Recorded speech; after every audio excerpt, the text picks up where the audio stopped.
Welcome to Understanding Risk, a 5-part podcast series by APAL and Pear Australia. My name is Hugo Britt and I'm joined today by Rachel Mackenzie, Executive Director of Berries Australia. As you may have guessed, Rachel is here to talk about the strawberry food safety crisis of 2018 and some of the learnings that have come out of that event in terms of mitigating and managing risk. Rachel, perhaps you can start by describing the 2018 strawberry crisis and the impacts it had on the industry and customer trust.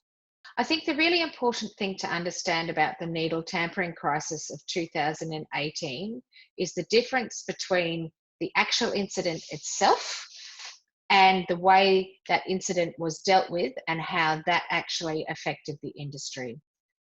It's important to start with the reality. The reality is that one person on one farm tampered with fewer than 20 punnets. As a consequence of missteps by industry, authorities, and a huge level of focus from the media, both traditional forms of media and social media, we had significant issues with copycat tampering and false claims of tampering. More than 200 notifications of food tampering incidents were made during the crisis. Some of them were copycats, but as I said, the actual incident was one person tampering with fewer than 20 punnets. So if you think about the level of risk to the community, that is extremely low. The ongoing impact is that most retailers were impacted by prolonged copycat tampering incidents across all states. It's very important to understand that had someone asked me in, say, August 2018, what the most significant crisis that would impact the strawberry industry would be, I never would have said somebody putting needles into strawberries. And it just highlights the issues with making sure that you don't just focus on the known risks, but you also, in your mind, are prepared for risks that you cannot foresee. Livelihoods were destroyed, fruit was dumped, consumers couldn't access strawberries, basically because one person tampered with fewer than 20 punnets. However, the social media and media interest and some of the missteps by the authorities meant that steps were taken that had an enormous consequence on industry. I think for me, the clear missteps were industry's initial response, which was to say, oh, we think it was a disgruntled worker when we didn't actually have the facts at our disposal and it's a police case. Secondly, Queensland Health, by going out without talking to industry first and using the messaging to throw all strawberries away, was significantly concerning. And then we also had the New South Wales Police, who I think subsequently have been told to manage their communications a bit better. I think the upside of it is that now we're still getting reports, but the communication mechanisms are so much better and everyone just tries to manage it internally. And Queensland Health, or the health departments, have a rule of thumb that basically, unless it's 3 incidents that can be linked to one another, then they don't actually set in place or publicise what has happened, because I think there's a recognition that actually the response to the incident actually caused a lot more harm than the actual incident itself. So when it comes to risk and crisis management, it's all about preparation. But how can growers prepare for risk when it can take so many forms, from a likely risk event, such as a severe weather event, to an unknown or unlikely risk, such as needles in fruit?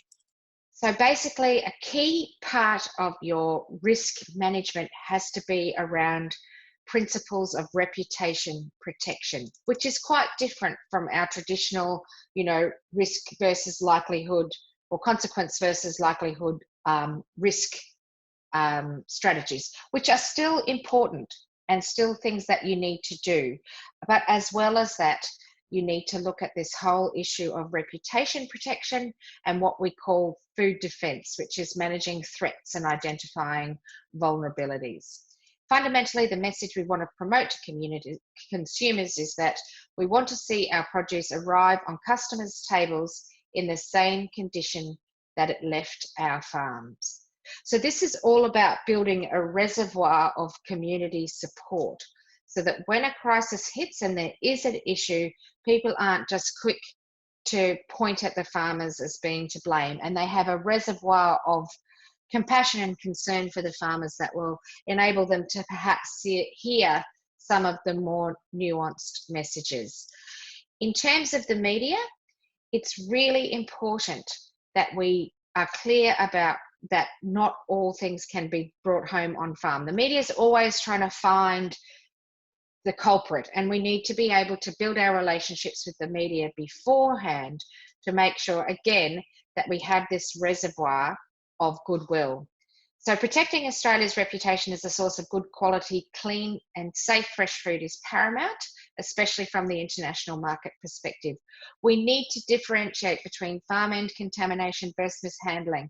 One of the big issues that we had with the strawberry crisis was that when the initial reports were made, the health authorities and the police kept using the word contamination. Globally, contamination brings people to think that there might be a virus that has been injected into the fruit. And in fact, we had industry leaders who were asked, well, what was it contaminated with? And people would say, well, it was the needles. And they're like, no, but what was on the needles? We also need to actually put in place some actions.